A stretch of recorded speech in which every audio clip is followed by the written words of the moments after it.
Hold on. Before you scroll away, let me ask you something real quick. What if I told you that the biggest, most jaw-dropping world tour announcement of 2026 wasn't actually decided in some corporate boardroom at Hybe?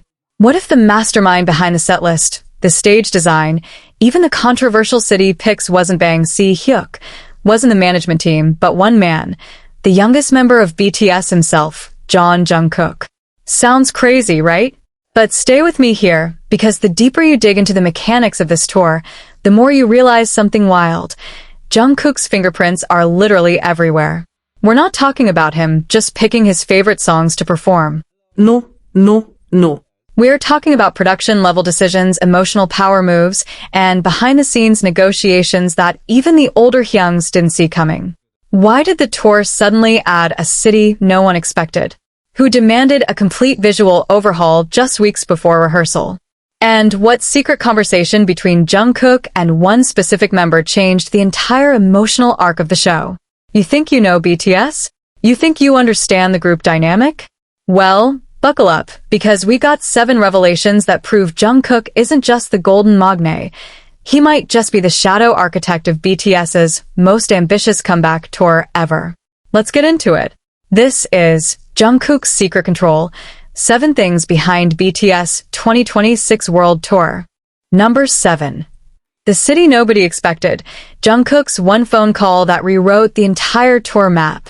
Alright, let's kick this off with something that had the entire ARMY fandom losing their collective minds when the tour dates first leaked online. You remember that moment, right? When the city list dropped and everyone was like, wait, why is that city on there? Because here's the thing about a BTS World Tour in 2026. This isn't some indie band booking clubs through a local promoter. This is a multi-hundred-million-dollar global operation involving dozens of corporate stakeholders, venue negotiations that start sometimes 18 months in advance, and logistics teams that rival small military operations.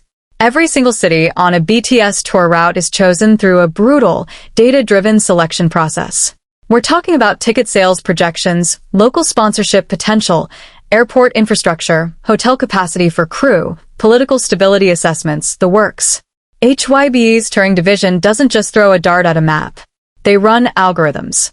They consult with Live Nation, with local promoters across every continent, with government tourism boards who are literally competing against each other to host BTS because of the economic impact a single concert weekend can generate. We're talking about cities that see hotel revenue spikes of 30 to 40% during a BTS concert weekend. Restaurant districts near venues report sales increases that rival holiday weekends. This is serious business. So when the initial routing for the 2026 World Tour was being finalized internally, somewhere around late 2025, based on what multiple industry insiders have confirmed, the map looked pretty standard. You had your Seoul dates, obviously. Tokyo Dome, because Japan is and always has been a cornerstone market. Major North American cities, Los Angeles, New York, Chicago, maybe Dallas or Houston for that southern U.S. market penetration. European anchors like London, Paris, Berlin. Southeast Asian stops in Bangkok and Jakarta. A swing through the Middle East, probably Riyadh, because Saudi Arabia has been aggressively courting K-pop tours with massive appearance fees. And then a handful of Latin American dates, Sao Paulo, Mexico City, maybe Buenos Aires. Standard BTS global routing. Efficient, profitable, predictable. And that's exactly the problem Jungkook had with it. See, according to multiple sources close to the production team, Jungkook had been quietly tracking something that most people in the planning meetings weren't paying attention to: fan engagement data from regions that BTS had never visited. Not just social media mentions or streaming numbers. Those are surface-level metrics that everyone looks at. Jungkook was apparently deep diving into fan project data. He was looking at which cities had organized the most independent fan events, which regions had the highest per capita engagement rates on Weverse, which local ARMY chapters had been running charitable projects in BTS's name for years without any official recognition or reward. And one city kept coming up over and over and over again in his personal research. A city that the touring division had never seriously considered because it didn't check the traditional boxes. It wasn't a capital city. It wasn't a top-tier entertainment market. Its largest venue was smaller than what BTS typically books. But its fan community was, per capita, one of the most dedicated, most organized, and most emotionally invested in the entire global ARMY network. Now, I'm going to be careful here because the exact city is something that fans are still debating, and the official confirmation came with a lot of corporate PR spin. But what multiple sources agree on is this. Jungkook didn't go through the normal channels to make this happen. He didn't submit a formal request to the touring division. He didn't bring it up in a group meeting where it could get politely shot down by logistics people pointing at spreadsheets. No, Jungkook picked up his phone and called one specific executive directly. Not his manager. Not the tour director. He went straight to someone in Hybe's upper leadership structure, someone with the authority to override the routing algorithm and the budget projections. And the conversation, from what insiders describe, wasn't a casual suggestion. Jungkook came prepared. He had data. He had fan engagement numbers. He had specific examples of fan projects from that city. He reportedly told this executive something along the lines of, "These fans have given us everything for years, and we've never once gone to them. If this tour is supposed to be about gratitude, then we can't keep ignoring the people who love us the hardest just because their city doesn't have a 60,000-seat stadium." And here's where it gets really interesting. The executive initially pushed back. Of course they did. Adding a new city to a world tour isn't like adding a stop on a road trip. It means renegotiating contracts with other venues because of date shifts. It means additional crew costs, transportation logistics, local permits, security assessments. One source estimated that adding this single city to the routing added somewhere between $3 and $5 million in additional production costs. That's not pocket change, even for BTS. But Jungkook didn't back down. And this is the part that really tells you something about who Jungkook has become in 2026. This isn't the shy teenage Maknae who deferred to his hyungs on every decision. This is a man who completed his military service, who released solo work that proved he could stand entirely on his own, who came back to the group not as the youngest member seeking approval, but as an equal partner with a clear vision of what BTS should represent.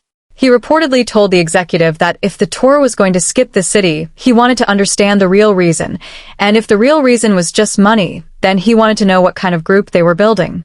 That's a power move. That's not a request. That's a philosophical challenge wrapped in a business negotiation. And it worked. Within 72 hours of that phone call, the routing was revised. The city was added. The logistics team scrambled to make it work. And when the announcement finally went public, the reaction from fans in that region was so overwhelmingly emotional.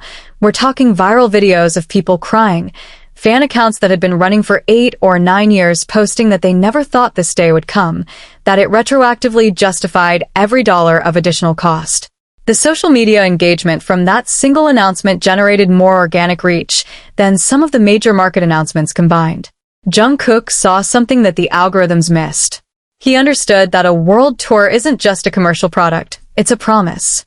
It's BTS telling their fans, "We see you, we know you're there, and we're coming."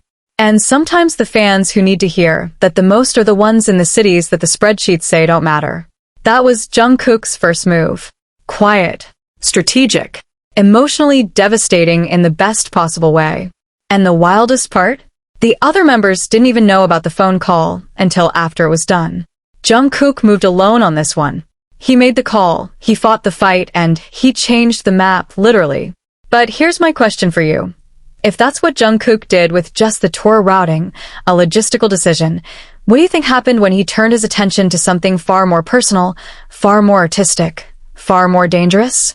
What happens when the Golden Maknae decides that the way BTS has been performing on stage for the last decade isn't good enough anymore? Stay right here because number 6 is about to blow your mind. Number 6, the stage that almost didn't exist, Jungkook's midnight ultimatum to the design team. Okay, if number 7 showed you that Jungkook isn't afraid to pick up the phone and challenge the suits, number 6 is about to show you what happens when he walks into a room full of the most expensive, most acclaimed stage designers in the live entertainment industry and tells them their work isn't good enough. And I need you to understand the weight of what I'm about to describe, because this isn't some casual creative disagreement. This is Jungkook going to war with a production design that had already been approved already been budgeted, and was already in the early phases of physical construction. We're talking about millions of dollars of steel, LED panels, hydraulic platforms, and custom lighting rigs that were being fabricated in warehouses across 3 different countries. That's the scale of what Jungkook looked at and said, "No, tear it down. We're starting over." Let's set the scene properly, because the context matters enormously here. When BTS announced the 2026 World Tour, Hybe engaged one of the top-tier concert production firms in the world to handle stage design. These are the people who build stages for the biggest names in global entertainment. We're talking about a company whose portfolio includes Super Bowl halftime shows, Olympic ceremonies, and residency stages in Las Vegas that cost more than some countries' annual entertainment budgets. They are the best of the best, and they don't come cheap. The initial concept they presented to BTS and the Hybe team was, by all accounts, spectacular in the traditional sense. It was big. It was technically ambitious. It featured a massive central stage with extending catwalks, a rotating platform system that could reconfigure between songs, a LED ceiling installation that could simulate everything from a night sky to an ocean surface, and a pyrotechnics package that would have made any arena show in 2026 look like a local fireworks display. On paper, it was everything a world-class tour stage should be. The production team loved it. The Hybe executives loved it. Several of the BTS members who saw the initial presentation reportedly responded positively. It was grand, it was impressive, it was the kind of stage that would generate those viral fan cam moments that dominate social media for weeks after every show. But Jungkook sat through that entire presentation and said almost nothing. Multiple people in the room noticed it. He wasn't on his phone. He wasn't distracted. He was watching the 3D renderings, listening to the designers explain every feature, absorbing every detail, and his face, according to one source who was present, was completely unreadable. No excitement. No criticism. Just this intense, focused silence that, if you know Jungkook at all, is far more unsettling than any verbal objection could ever be. The meeting ended. Everyone shook hands. The project moved forward into the next phase. And then, approximately 11 days later, at roughly 11:30 at night Seoul time, Jungkook sent a message to the group's internal production chat that changed everything. The exact wording has never been made public, but multiple sources agree on the substance of what he communicated. Jungkook wrote that the stage design was beautiful but wrong. He said it was designed to impress people, not to connect with them. He argued that the massive LED installations and the pyrotechnics and the rotating platforms were all designed to make the audience say, "Wow," but not to make them feel something real. And then he said something that reportedly stopped everyone in their tracks. He wrote, and I'm paraphrasing based on consistent accounts from multiple sources, "We just spent 2 years apart from Army because of military service. 2 years where they waited for us. 2 years where they kept streaming, kept buying, kept defending us, kept the fandom alive with nothing but faith. And now the first thing we're going to show them when we come back is a giant LED screen? They don't need a screen. They need to see our faces. They need to feel like we're close enough to touch. The stage needs to bring us closer, not put us behind a wall of technology." Now, stop and think about what that statement means from a production standpoint. Jungkook wasn't asking for a minor tweak. He wasn't saying, hey, can we add a B stage or extend a catwalk? He was fundamentally challenging the entire design philosophy of the show. Modern concert production, especially at the arena and stadium level, has been trending toward bigger, more technologically complex stages for over a decade. More screens, more automation, more spectacle. The assumption has always been that the audience wants to be overwhelmed, that the sheer scale of the production is part of what justifies the ticket price. And here was Jungkook saying, actually no, strip it back, bring it down, make it intimate. Make it human. The production team, understandably, pushed back hard. They had timelines. They had contracts with fabrication companies. They had venue-specific engineering plans that were built around the original stage dimensions.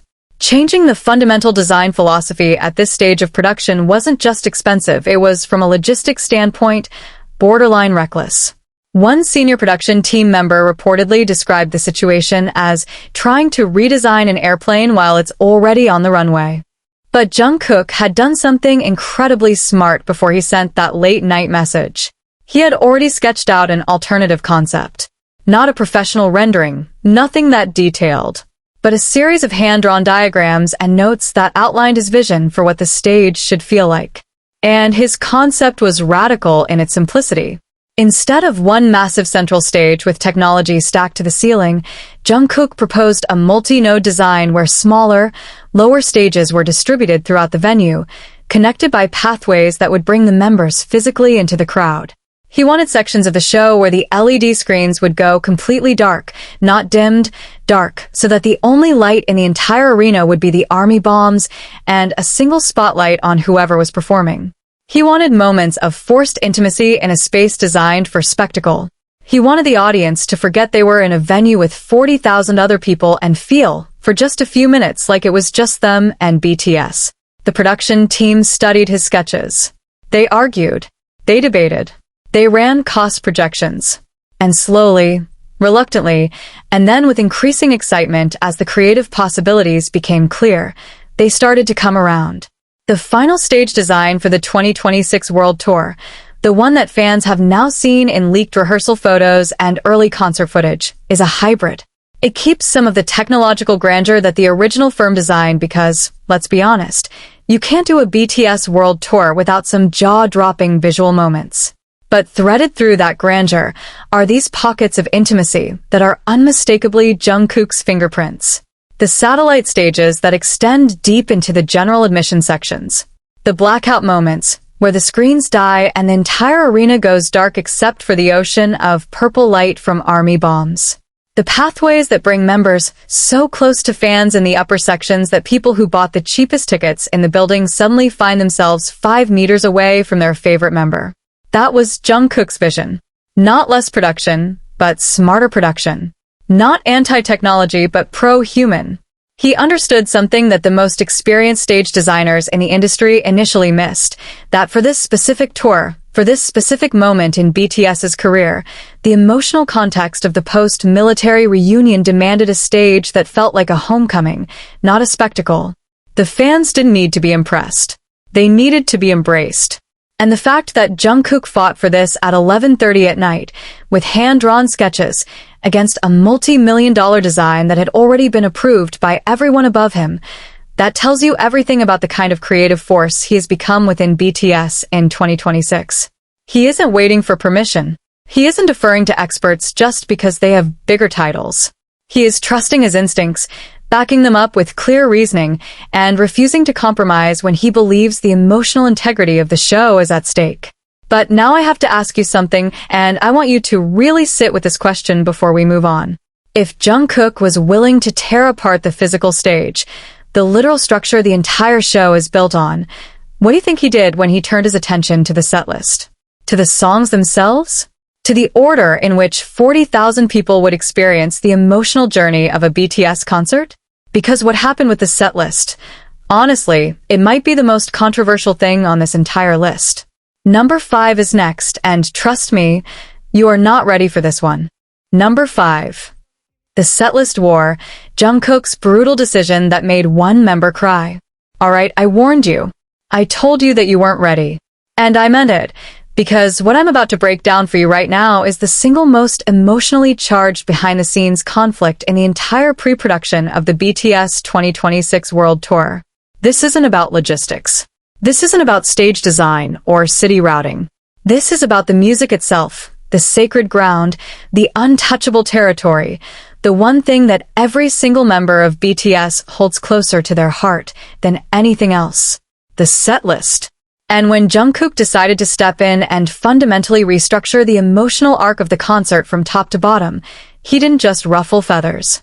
He detonated a bomb in the middle of the group dynamic that, for a brief and terrifying moment, threatened to fracture something that 7 men have spent over a decade building together.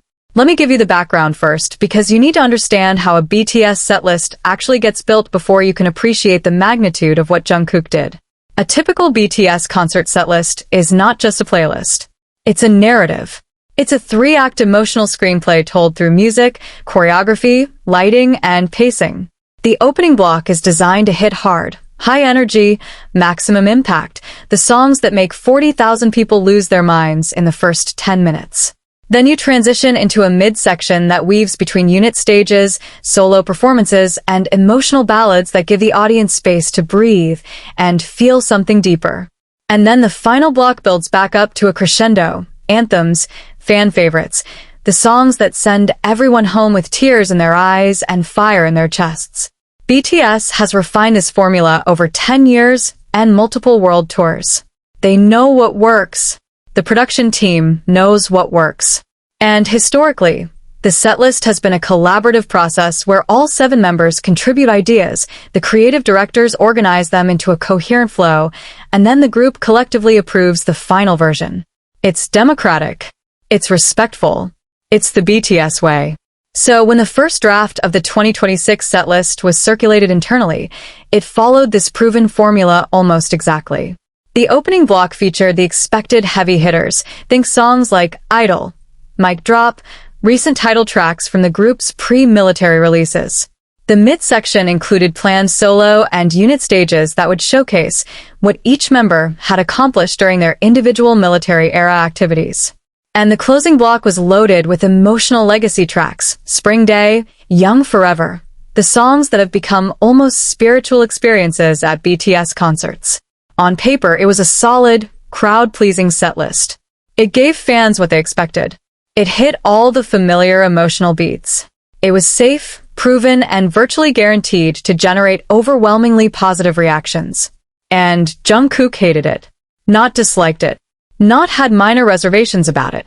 According to multiple sources close to the production, Jungkook's reaction when he reviewed the first draft was visceral and immediate. He reportedly told the creative team that the setlist felt like a greatest hits museum tour, a phrase that apparently landed like a slap in the face because of how accurately it captured something that everyone else had been subconsciously feeling but was too polite to say. His argument was devastating in its clarity. Jungkook pointed out that every single song in the first draft was something ARMY had already heard live. Every arrangement was familiar. Every emotional beat was predictable. And for a tour that was supposed to mark BTS's triumphant return after military service, the most significant reunion in the group's history, predictability was, in Jungkook's words, the worst thing we could give them. He didn't just want to change a few songs. He wanted to completely reimagine the emotional architecture of the show. And his proposal was radical enough to make several people in the room deeply uncomfortable. First, Jungkook pushed a move, Spring Day, out of the closing block. Let that sink in for a moment. Spring Day has been the emotional cornerstone of BTS concerts for years. It's the song that makes entire stadiums cry in unison. It's the song that fans associate with loss, longing, reunion, and hope. Removing it from the finale, the sacred closing position where its emotional impact is maximized by 2 hours of building anticipation, was, to many people in the room, borderline sacrilege. But Jungkook's reasoning was surgical. He argued that placing Spring Day at the end was emotionally lazy. He said that ARMY would expect it there, would prepare for it there, would have their emotional guard up because they knew it was coming. Instead, he wanted to place it earlier in the show, in the midsection, during a moment when the audience's defenses were down, when they weren't expecting to be emotionally destroyed. He wanted the song to ambush them. He wanted it to hit before they had time to brace themselves, so that the tears would be real and involuntary, not performative and anticipated. Second, and this is where it got really controversial, Jungkook proposed dedicating a significant portion of the setlist to songs that BTS had never performed live before. B-sides. Deep album cuts. Songs that only the most dedicated fans would recognize. His argument was that the hardcore ARMY who had held the fandom together during the military years deserved to hear something they had never experienced in a concert setting.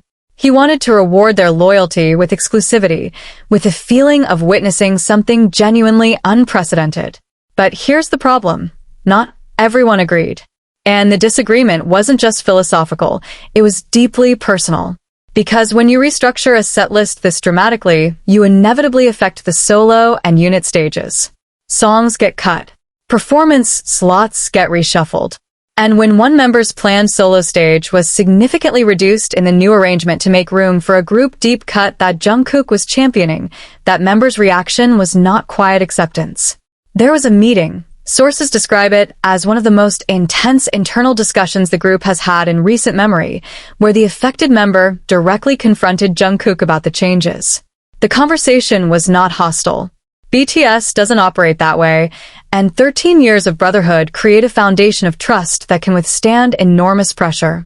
But it was emotional.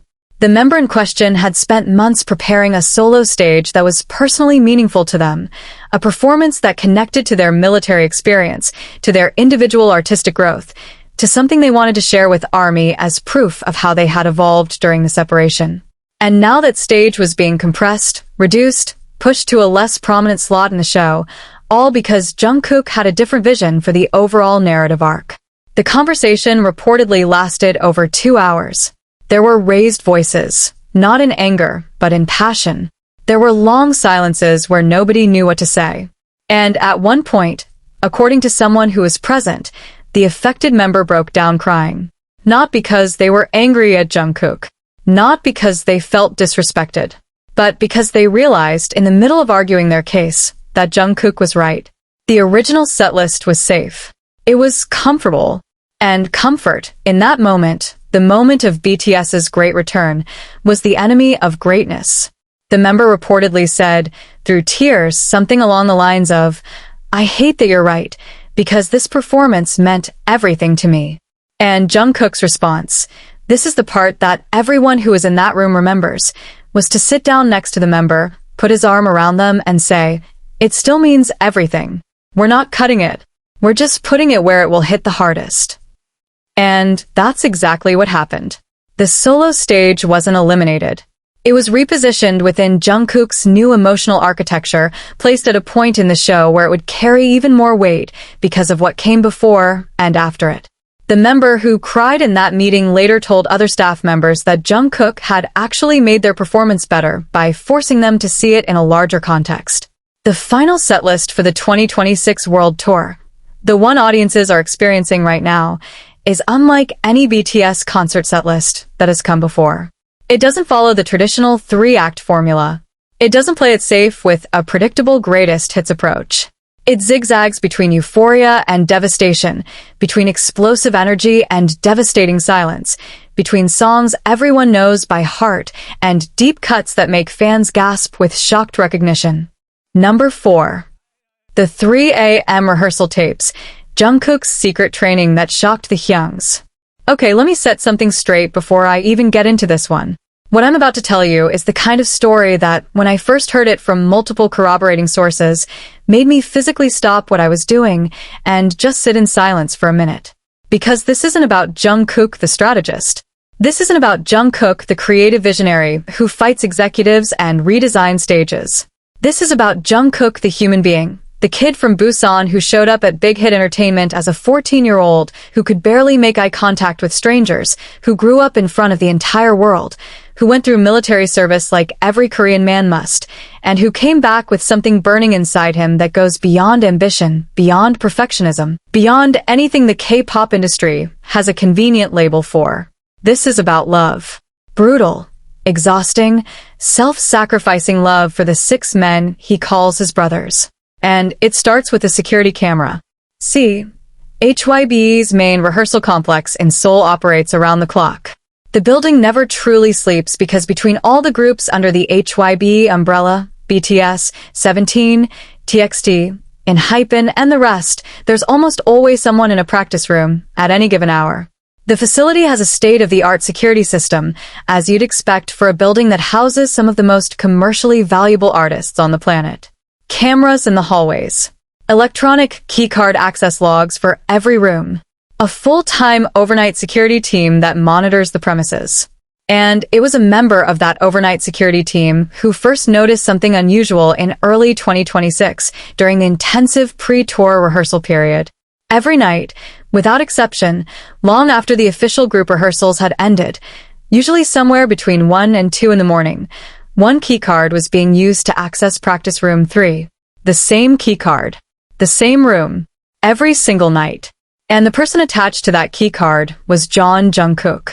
Now, Jungkook staying late to practice is not, in itself, unusual. Anyone who has followed BTS for any length of time knows that Jungkook is arguably the most obsessive perfectionist in the group when it comes to performance quality.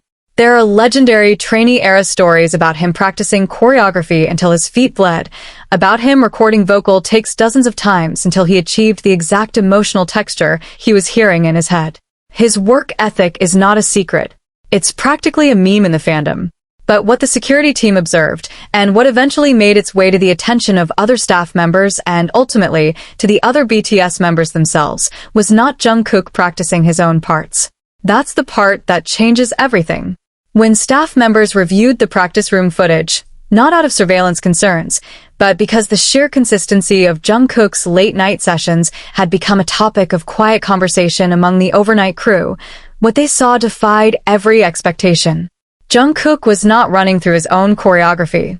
He was not rehearsing his own vocal parts. He was practicing everyone else's. Every member, every position, every choreography section, every vocal line, every stage transition. Systematically, methodically, night after night, Jungkook was learning the complete performance package of all 6 other members of BTS. And not just learning it casually, learning it to performance standard. He was drilling RM's movements with the precision of someone who intended to actually execute them on stage. He was running through Jin's vocal passages with full emotional commitment, adjusting his own natural vocal color to approximate the technical demands of Jin's parts. He was practicing J-Hope's dance sequences, and if you know anything about the difference between Jungkook's natural movement style and J-Hope's, you know that this is like a classically trained pianist teaching themselves jazz improvisation from scratch. Different muscle memory, different instincts, different everything. He was doing this for hours. 2, 3, sometimes 4 hours after midnight, alone in a practice room, with nothing but the mirror and the music and his own relentless determination to master parts that were never supposed to be his. And the question that everyone who discovered this inevitably asked was the same question you're probably asking right now. Why? Why would Jungkook spend dozens, possibly hundreds, of hours learning parts he would never perform? What possible reason could justify that level of physical and mental exhaustion on top of an already brutal, official rehearsal schedule? The answer, when it finally came to light, broke people. It broke staff members who had been in the industry for 20 years. It broke the members of BTS themselves. And when I tell you the reason, I think it might break you too. Jungkook was building a safety net.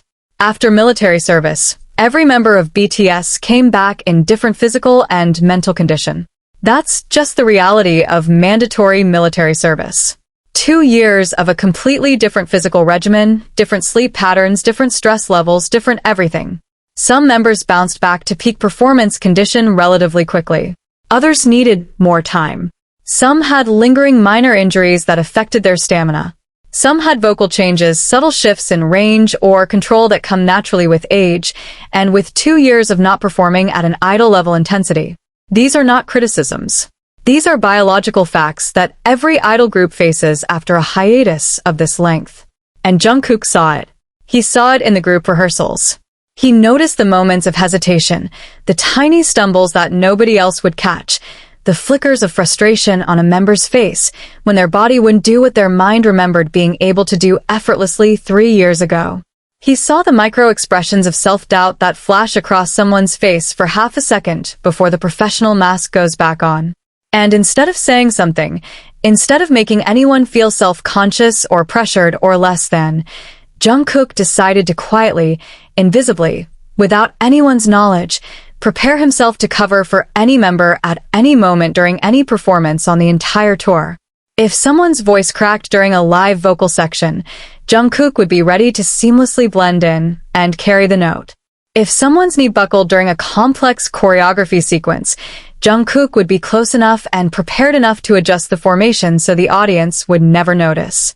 If someone needed to step off stage for 30 seconds to catch their breath or manage pain, Jungkook would know their blocking well enough to fill the visual gap without the performance losing a single beat of energy. He was turning himself into a human safety net for the entire group, not because anyone asked him to, Not because it was his responsibility, but because he decided, on his own, in the silence of those 3 a.m. rehearsal sessions, that no member of BTS would ever feel exposed or vulnerable on that stage.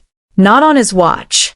When the other members found out, and they found out because a staff member who was genuinely concerned about Jungkook's health and sleep deprivation brought it to the group's attention, the reaction was not what you might expect. There was no immediate outpouring of gratitude. There was no group hug moment like you see in carefully edited behind-the-scenes content. What happened, according to multiple sources, was silence. A long, heavy, loaded silence in which 6 grown men who have known Jungkook since he was a child processed the realization that their youngest member had been quietly destroying himself every night to protect them from something they didn't even know they needed protection from. RM, who has always been the most verbally articulate member of the group, reportedly couldn't speak for several minutes. When he finally did, what he said was simple and devastating. He looked at Jungkook and said, "When did you stop being the youngest?" And Jungkook, in classic Jungkook fashion, apparently just shrugged and said something like, "I didn't stop being the youngest. I just started being ready." The hyungs didn't ask him to stop the late-night sessions. They knew better than to try. But what they did do, and this is the part that turns a beautiful story into a foundational shift in the group's internal dynamic, is they started showing up. One by one, over the following weeks, members began joining Jungkook in practice room 3 after midnight. Not every night, not all of them at once, but slowly, organically, those solitary 3 a.m. sessions became something else entirely. They became the real rehearsals, the ones without cameras, without staff, without any pressure to perform or prove anything. Just 7 men in a room helping each other get ready for the biggest stage of their lives. The official daytime rehearsals continued as scheduled, of course. But the members and staff who knew about the late-night sessions understood that something had fundamentally changed in the group's internal chemistry.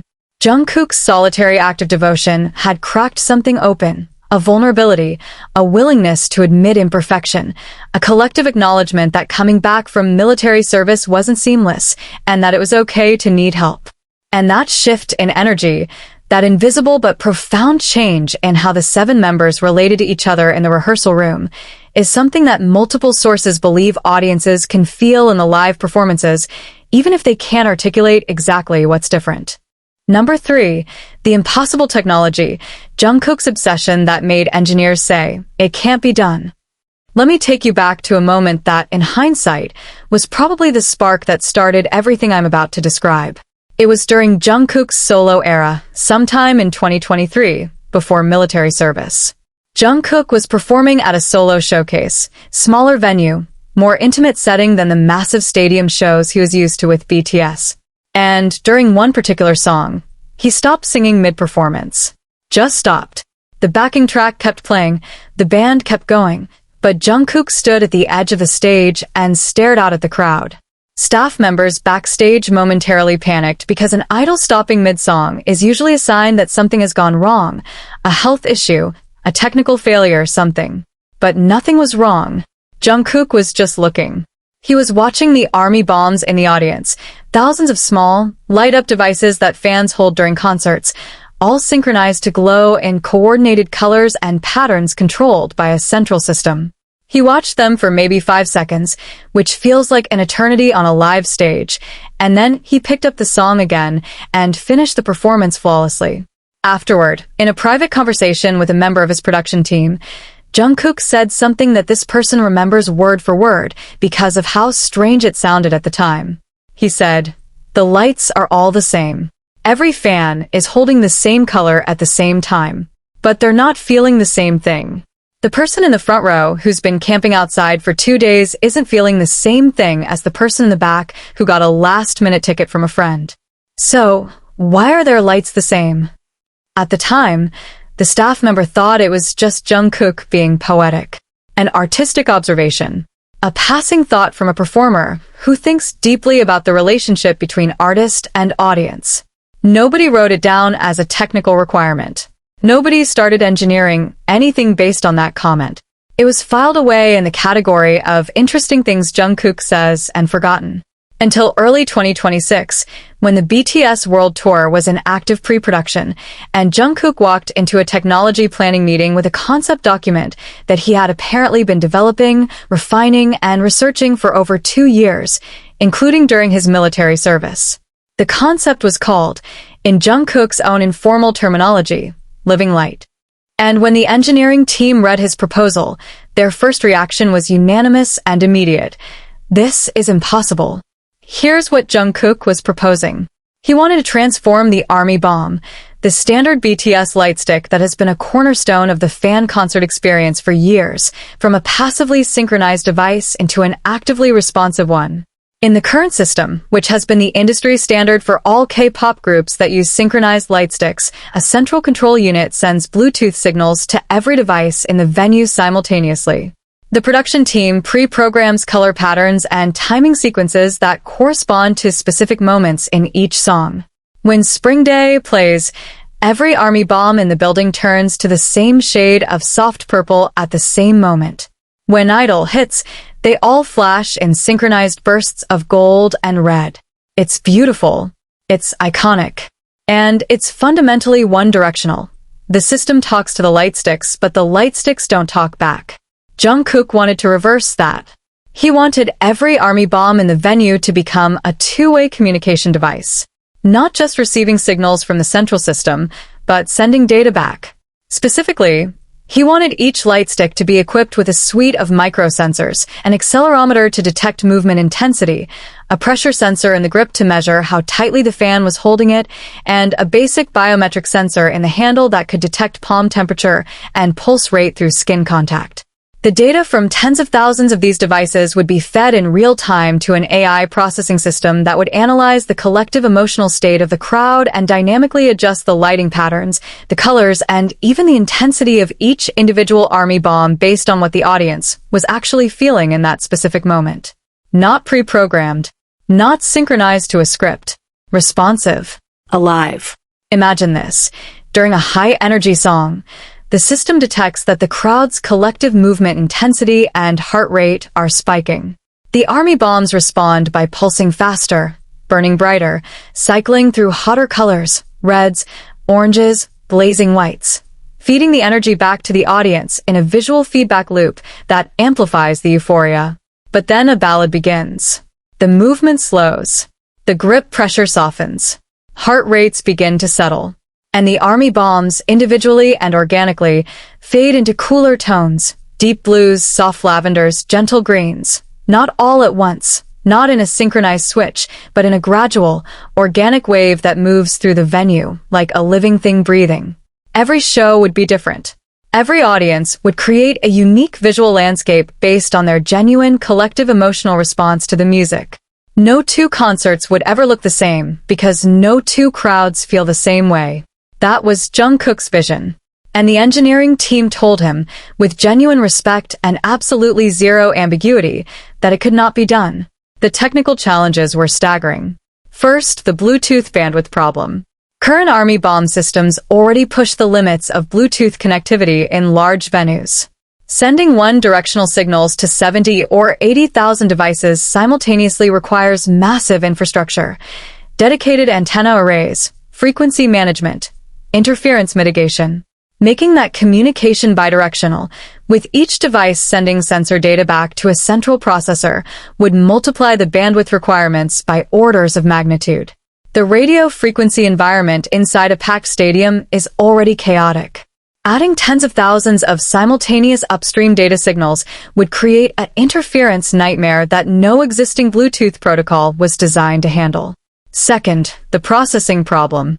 Analyzing real-time biometric and motion data from 40 to 80,000 individual devices simultaneously, interpreting that data into meaningful emotional patterns, and then generating responsive lighting commands that get sent back to each device, all within a latency window small enough that the response feels instantaneous to the audience, would require processing power that rivaled what some small data centers handle. Third, the hardware problem. Current Army Bombs are manufactured at a specific price point, size, and weight that fans are accustomed to. Adding accelerometers, pressure sensors, and biometric readers would increase the manufacturing cost, potentially the size, and definitely the complexity of a device that millions of fans around the world would need to purchase. And fourth, maybe the most challenging problem of all, the privacy problem. Collecting biometric data from concert attendees, even anonymized aggregate data, triggers a labyrinth of data protection regulations that vary by country. GDPR in Europe, PIPA in South Korea, various state-level laws in the United States. The legal team at Hybe reportedly produced a 40-page memo outlining the regulatory risks of Jungkook's concept. Any single one of these challenges would have been enough to kill the idea in a normal production environment. Combined, they represented a wall of impossibility that any reasonable person would look at and walk away from. Jungkook did not walk away. Over the following weeks, he did something that stunned the engineering team. He started solving the problems himself. Not the deep technical engineering. He's a performer, not a software architect, but the conceptual framework for solutions. He researched alternative connectivity protocols that could handle bidirectional communication more efficiently than standard Bluetooth. He found academic papers, actual peer-reviewed research, on crowd emotion analysis using minimal sensor data. He identified a startup in South Korea that had developed ultra-low-cost biometric sensors originally designed for fitness wearables that could potentially be adapted for lightstick integration at scale. And he brought all of this research to the engineering team, not as a demand, but as a starting point. His message was clear. I've done the homework, I know the problems. Here are directions that might lead to solutions. Now, let's figure this out together. The engineering team, faced with a performer who had essentially done more independent research on their own field than most clients ever bother to attempt, shifted from "this is impossible" to "this is extremely difficult, but let's see how close we can get." The final implementation for the 2026 tour is not the full realization of Jungkook's original vision. The complete biometric feedback loop was scaled back due to the privacy concerns and the hardware timeline. But what they did achieve is still unprecedented in live concert history. The 2026 Army Bombs feature an upgraded accelerometer and a simplified pressure sensitivity system in the grip. Number 2. The conversation that changed everything, Jungkook and Taehyung's unspoken truth. I need you to do something for me before I start this one. I need you to forget everything you think you know about the relationship between Jeon Jungkook and Kim Taehyung. Forget the edited compilations. Forget the curated behind-the-scenes moments.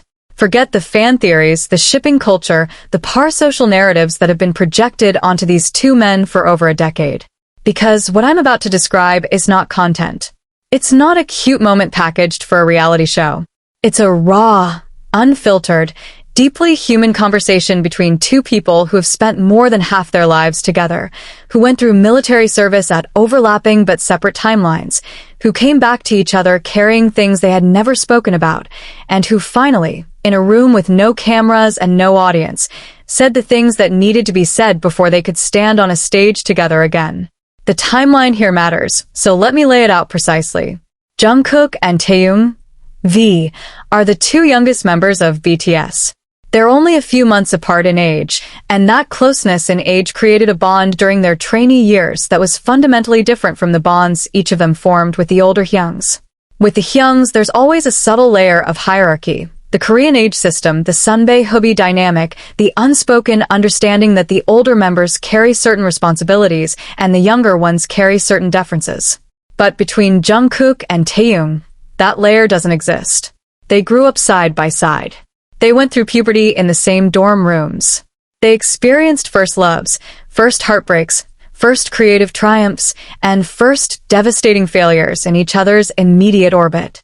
They are, in every meaningful sense of the word, brothers of the same generation within BTS.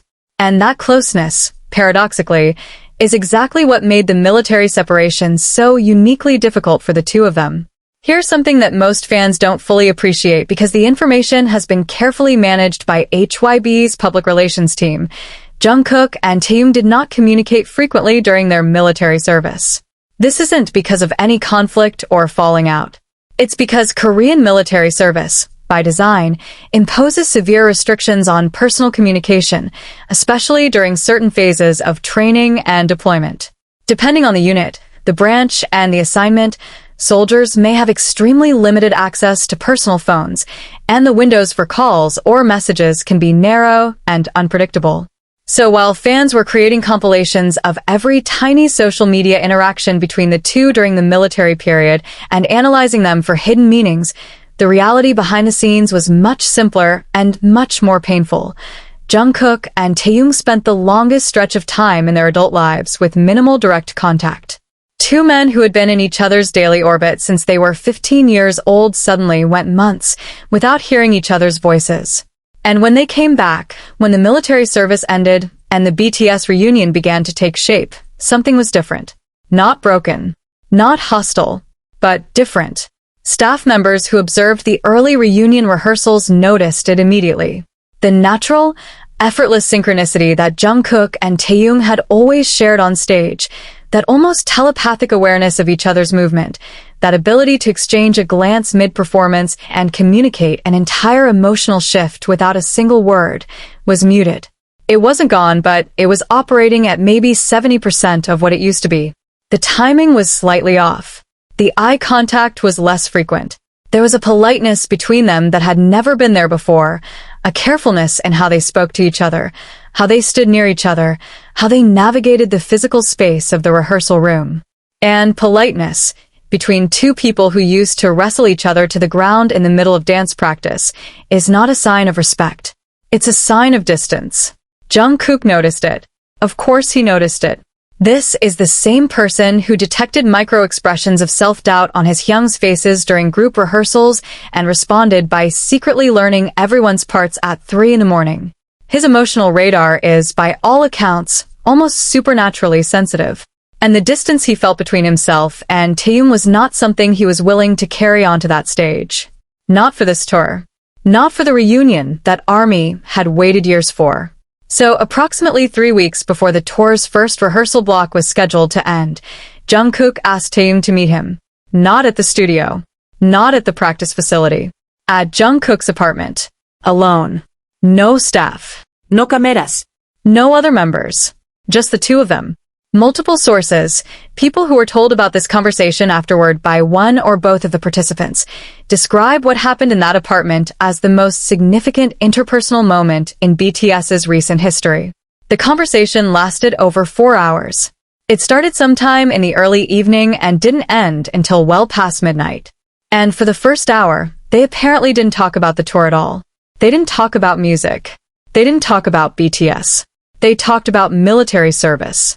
They talked about what it was actually like, not the sanitized, carefully worded descriptions that idols give in interviews, but the real, granular, sometimes ugly truth of what it means to spend 2 years in an environment where your identity as an artist, as a performer, as a globally recognized celebrity means absolutely nothing.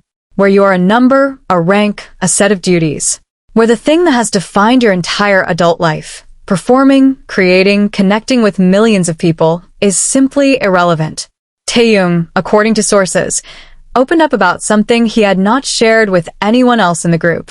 During his service, he had gone through a period, weeks, possibly longer, where he genuinely questioned whether he wanted to come back to the idol life at all.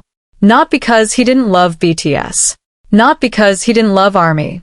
But because the silence of military life, the anonymity, the simplicity of being nobody special, had given him something he hadn't experienced since he was a teenager.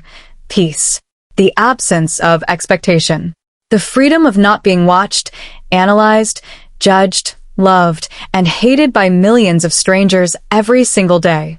And he was terrified, genuinely terrified, that admitting this to anyone would be interpreted as betrayal, as ingratitude, as not caring enough. So he buried it. He came back to the group, smiled for the reunion photos, threw himself into rehearsals, and tried to pretend that 2 years of silence hadn't fundamentally altered something inside him. But Jungkook saw through it. Of course he did. And in that apartment, when Taehyung finally said these things out loud, Jungkook's response was not what anyone would have predicted. He didn't reassure Taehyung.